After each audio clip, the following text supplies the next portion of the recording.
महिमा स्तुति हो।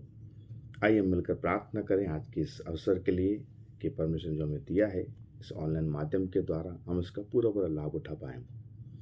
अपनी आंखों को बंद करें और प्रार्थना करें। प्यारे पिता, हम यीशु के नाम से धन्यवाद करते हैं और इस समय को आपके हाथों में सौंपते हैं। जुड़े हुए हर एक हृदय को आप तैयार कीजिए और आपकी इच्छा हमारे जीवन में जो वचन के द्वारा प्रकट करना चाहते हैं प्रकट करने के लिए मदद कीजिए। सबके मुसीबत और तकलीफ़ें और चिंताओं का जवाब आपके पास है और उस सबसे बढ़कर पापों के उद्धार और हमारे नैतिक जीवन के अंदर जो सुधार करना है उसको सीखने और समझने के लिए मदद कीजिए। आपने प्रार्थना सुना, शुक्रिया। ये प्रार्थना यीशु के नाम से पिता, आमीन। परमेश्वर की स्तुति और महिमा हो।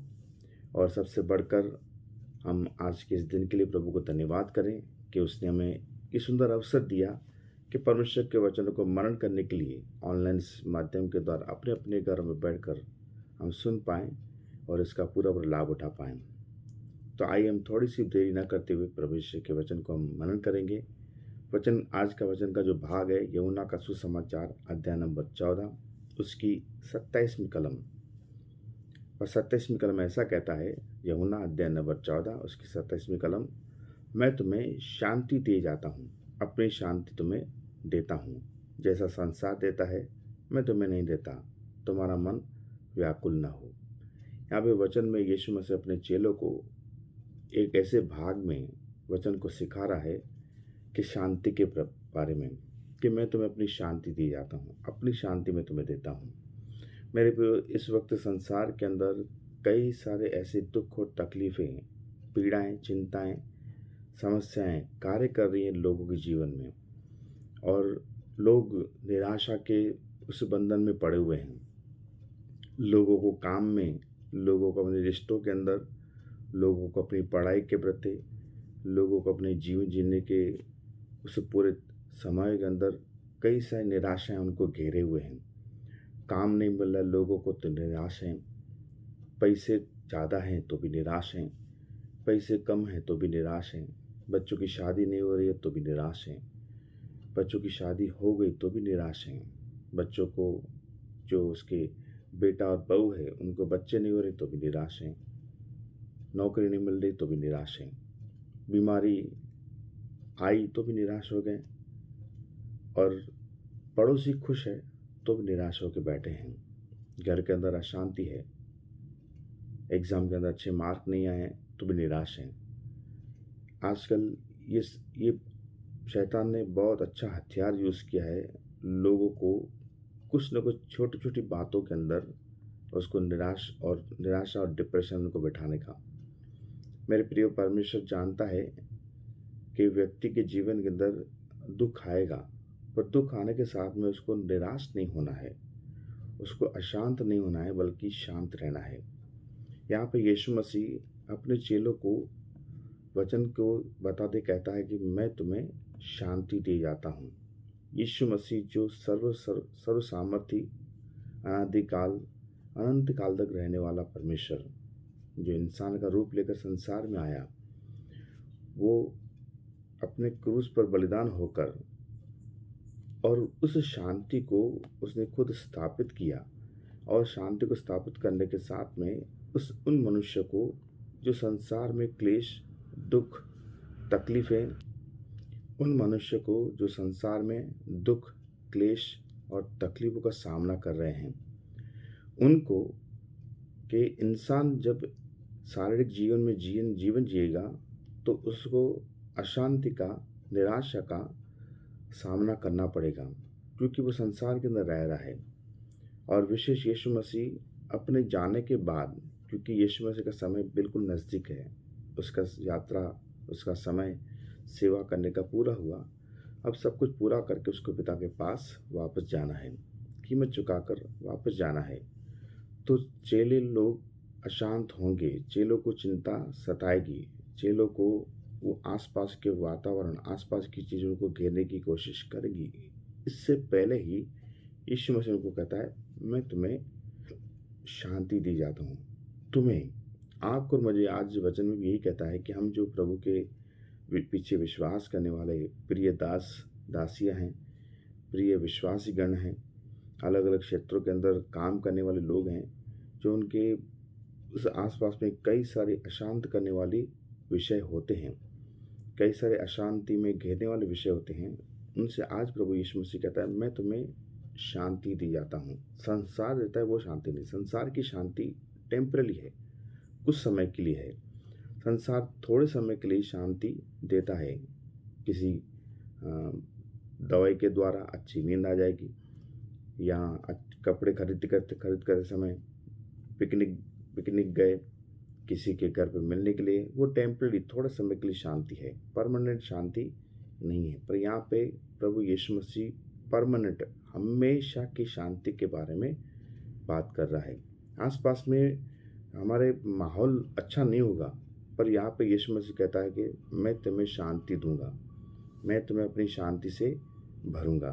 जब तुम अपने आप को समर्पित करोगे तो जब तुम अपने जीवन को समर्पित करोगे तो परमेश्वर अपनी शांति तुम्हें देगा। संसार के अंदर कई सारे दुखों तकलीफों के बीच में प्रभु यीशु मसीह की शांति आपको और मुझे बहुत ज़रूरी है, तभी ही हम विश्वास में स्थिर रह पाएंगे। शैतान का ये बहुत बड़ा हथियार है कि हर एक व्यक्ति के जीवन के अंदर अशांति को फैलाना और अशांति के उस पूरे दायरे के अंदर उल्टे सीधे पर निर्णय लेना, गलत मार्गदर्शन में उसको मोड़ देना, और उसके आधार पर क्या कर रहा है, लोगों के जीवन के अंदर बीमारियां, झगड़े, नौकरी के अंदर विघ्न, ये सारी बातों को उसके अंदर डालता है। और उसका जो उद्धार, जो यीशु मसीह ने उनके सिर पर उद्धार का जो मुकुट रखा है, वो मुकुट उसके जीवन से दूर हो जाए। तो प्रिय, आज यीशु मसीह आपको और मुझे, जो हम ऑनलाइन माध्यम के द्वारा हम सुन रहे हैं, ये हमें सीखने के लिए वचन कह रहा है कि प्रभु यीशु मसीह की ओर से शांति को प्राप्त करें, क्योंकि हम एक ऐसी लड़ाई में हैं जो शारीरिक नहीं है, जो आत्मिक मंडल में चल रही है, जो सिर्फ और सिर्फ आत्मा के द्वारा ही, विश्वास के आधार पर ही हम जीत सकते हैं। क्योंकि बगैर हम शांत रहे, क्योंकि शांत जब होंगे तभी ही हम सही दिशा में, सही तरीके से हम सोच पाएंगे और हम हमारे विश्वास की यात्रा में स्थिर रहते हुए आगे बढ़ पाएंगे। आगे यीशु मसीह इसी लाइन में, वचन में, इसी आगे लाइन में कहता है कि मैं अपनी शांति तुम्हें देता हूँ, संसार तुम्हें देता है वैसी तुम्हें मैं नहीं देता, तुम्हें नहीं देता। मतलब आपको और मुझे एक शुरुआत कर रहा है उन संसार के बाकी लोगों के पास भी पहुँचाने के लिए, जिनके पास अभी भी प्रभु यीशु मसीह का नाम नहीं पहुँचा। क्योंकि यीशु मसीह के पास खरी शांति है, संसार के पास खरी शांति नहीं है, पर यीशु के पास खरी शांति है।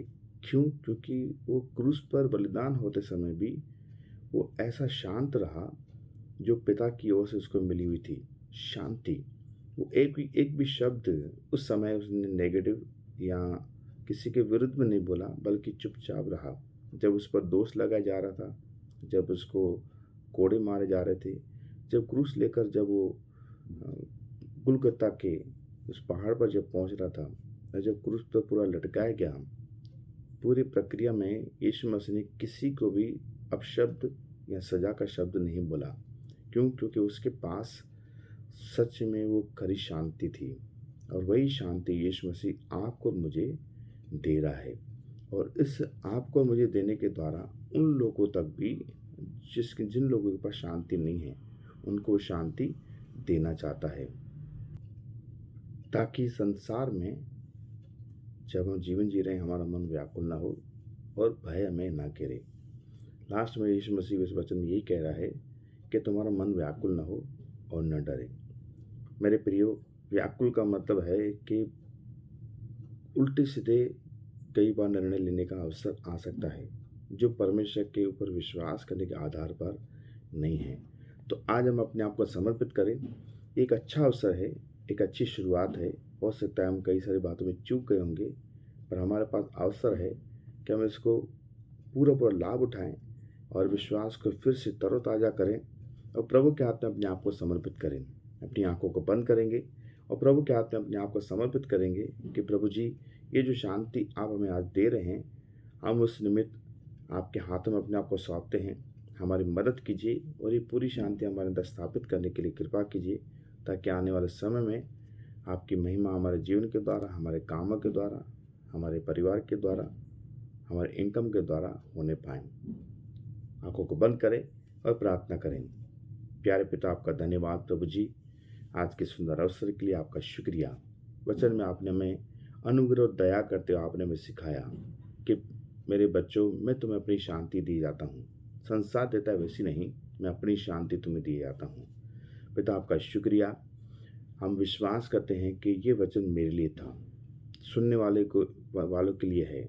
ये वचन सुनने वालों के लिए हैं कि जो आज हम सुन रहे हैं उनके ऊपर ये आपकी स्वर्गीय शांति स्थापित हो, ताकि संसार में जो हम जीवन जी रहे हैं, विश्वास की यात्रा में आगे बढ़ रहे हैं, उस मरुभूमि की यात्रा में आगे बढ़ रहे हैं जिसमें हमें कनान देश तक पहुंचना है, जो आप हमारी अगुवाई कर रहे हैं। इस बीच में कई सारे रुकने के, कई सारे फिसलने के, कई सारे निराश होने के अवसर आएंगे, पर आपके हाथों में सौंपते प्रभु जी, इन शांति से आपने जो हमें भरा है, हमें आपने कृपा किया, इसमें अंत तक विश्वास रहते हुए आपके ऊपर जो क्रूस के बलिदान पर हमने विश्वास किया, तीसरे दिन आप जो मृत्यु में से जी उठे, उस आधार पर जो आप हमें लेने आने वाले हैं, विश्वासु रहते हुए आपका काम में लगे रहने के लिए, पवित्र जीवन जीने के लिए और हर विपरीत परिस्थिति में शांत रहते हुए, नम्र रहते हुए हमारा जीवन नमूना रूप होने के लिए आप कृपा करना प्रभु जी। जितने लोग इस वक्त सुन रहे हैं, निर्णय ले रहे हैं, मैं उनकी इस संपूर्ण छुटकारे के लिए प्रार्थना करता हूँ प्रभु जी। आप उनके जीवन में आज काम कीजिए, बीमार लोगों को आप चंगाई प्रदान कीजिए प्रभु। जो आत्मा में निर्बल हैं, आप उनको प्रभु जी उनके पापों को क्षमा करके निर्णय लेने के लिए कि प्रभु यीशु मसीह, मैं अपने पापों को आपके सम्मुख सौंप देता हूँ, मुझे धोकर शुद्ध कीजिए, उद्धार कीजिए मेरा, और व्यक्ति पापों से छूटकर एक नया जीवन को पाए। जो व्यक्ति प्रभु जी परिवार के अंदर झगड़े और तकलीफों का सामना कर रहा है, उन परिवार के अंदर आपकी शांति को स्थापित करते हैं प्रभु जी, यीशु के नाम से। तो इन दिनों में जिन जिन लोगों का जन्मदिन है, शादी का सालगिरह है, घर का नया समर्पण किया है, नया वाहन लिया है, उन सभी को आपके हाथों में सौंपते प्रभु। आप उन सभी को और आशीषित कीजिए, आपकी दया में आगे बढ़ाइए और आपका अनुग्रह हमेशा उनके साथ रहने पाए, पवित्र जीवन जीने के लिए, दूसरों के लिए नमूना रूप जीवन और साक्षी बनने के लिए। सारी बातें आपके हाथों में सौंपते हैं। प्रार्थना सुना, शुक्रिया। वचन से बात किया उसके लिए धन्यवाद। ये प्रार्थना हमारे उद्धार करता यीशु मसीह के नाम से मांगते हैं, सुने और स्वीकार कर स्वर्गीय पिता। आमीन, आमीन। सभी को जय मसीह की। ये वचन आप सभी के लिए आशीष का कारण है और प्रभु ने जो मुझे अवसर दिया उसके लिए परमेश्वर को धन्यवाद। सभी को जय मसीह की।